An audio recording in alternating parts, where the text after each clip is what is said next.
Kalamaki. Divja obala, sipine, valovi in šopasta trava. Peščeni vihar. Narava.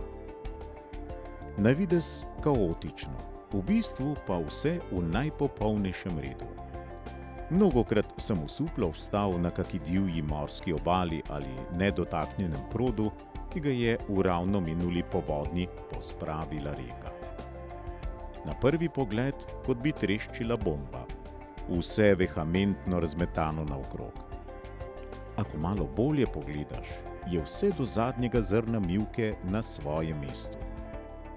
Iz kamenčkov in nagnetenega vejevja si lahko natančno preberemo, kaj se je tu dogajalo. Kaj nas torej tako neverjetno privlači? Morda zato prostrana pokrajina, odprto nebo in globina morskega horizonta deluje tako blagodejno na jasnost misli in mojih predstav in hkrati vabijo na pot.